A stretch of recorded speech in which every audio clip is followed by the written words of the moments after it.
جائے، برکت والا بن جائے۔ تو یہ جو ساری فضیلتیں ہیں روزے دار کی، منہ کی بو اللہ کے نزدیک مشک سے زیادہ بہتر اور خوشبودار ہے۔ اللہ کے رسول فرماتے ہیں روزہ ڈھال ہے جب تک خود اس ڈھال کو اپنے ہاتھوں سے نہ توڑ دے، یعنی زبان سے فحش بات کر کے، جھوٹ بول کر اور دھوکہ دے کر جب تک خود اس روزے کی ڈھال کو بندہ پھاڑ نہیں دیتا تب تک روزہ ڈھال بنا رہتا ہے۔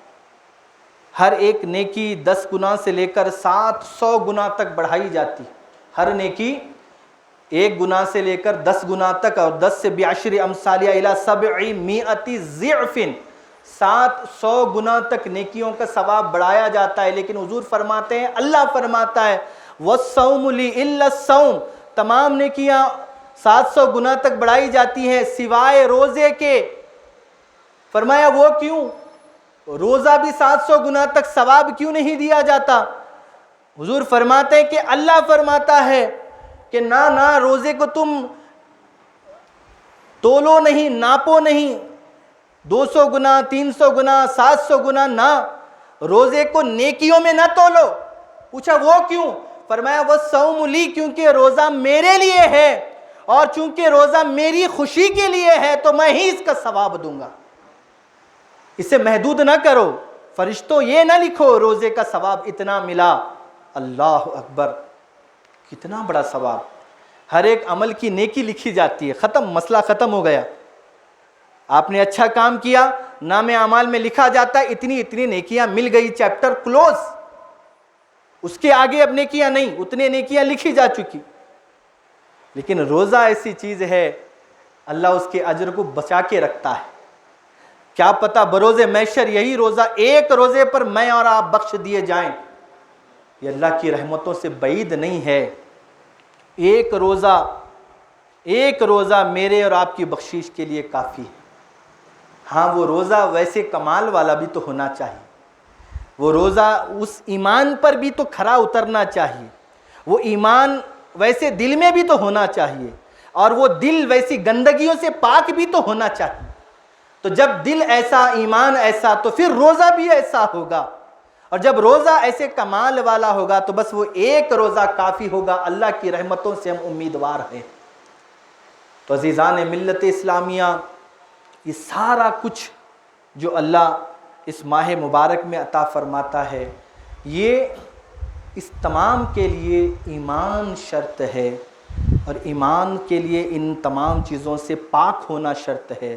تو اپنے دلوں کو پاک کریں اور آج کے حالات کو محسوس کریں، اور یہ جو روزہ ہے اس روزے میں اللہ سے دعا کریں کہ اللہ ہم سب کو وہ توفیق دے، وہ طاقت دے، وہ قوت دے، وہ اتحاد ہمارے صفوں میں پیدا کریں کہ ہم اپنے ہاتھوں سے اللہ کی مدد و نصرت کے ذریعے سے حالات کو، ماحول کو بدل سکیں انشاءاللہ۔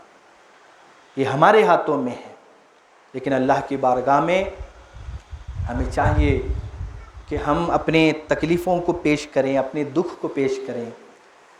افسوس تو یہ ہوتا ہے کہ بندہ اپنے رب سے اس قدر نا آشنا ہے، اس قدر دور ہے۔ آپ دیکھیے، یہ کوئی تنہائی میں بڑبڑانا نہیں ہے، کوئی پاگل پن یا جنون نہیں، بلکہ بندہ کم از کم دن میں ایک دفعہ بیٹھ جائے تنہائی میں اور اپنے رب سے بات کرے، اپنے رب سے کلام کرے کہ یا اللہ، آج دھوپ بڑی شدت اور حرارت کی تھی، لیکن اے اللہ مجھ جیسے کمزور اور ناتواں سے جتنا ہو سکا ہم نے روزے کا اہتمام کیا۔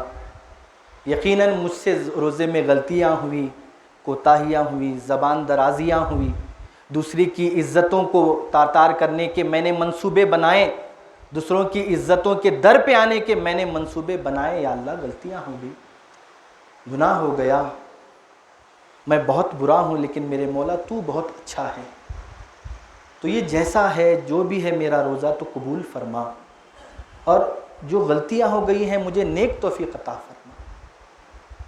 اللہ کی بارگاہ میں سرگوشی کرے، اس سے لو لگائے، اس سے بات کرے، اور وہ سنتا ہے۔ جس طرح میں مائک پر کہہ رہا ہوں، تو اللہ تبارک و تعالیٰ آپ لوگ سب آپ کے لیے، لیکن میں جو دل میں کہہ رہا ہوں وہ آپ سن نہیں سکتے۔ اللہ کے لیے یہ مائک پر کہنا اور میں جو دل میں کہہ رہا ہوں، یہ دونوں چیزیں اس کے لیے برابر ہیں، دونوں چیزیں برابر۔ میرا علل اعلان کہنا ویسے ہی سنتا ہے، اور جو میں دل میں سوچتا ہوں ویسے ہی سنتا ہے، اس کے لیے کوئی فرق نہیں ہے، دونوں ایسے ہی سنتا ہے۔ تو بندہ کم سے کم اللہ سے مناجات تو کرے، سرگوشی تو کرے، لو تو لگائے، بیٹھے اپنے غلطیوں کا اس کے سامنے اعتراف کرے، اسے اظہار کرے کہ یا اللہ غلطی ہو گئی۔ تو یہ جو بندہ سرگوشی کرتا ہے، اللہ سے لو لگاتا ہے، تو پھر وہ رب سے اس کا تعلق بھی مضبوط ہوتا ہے۔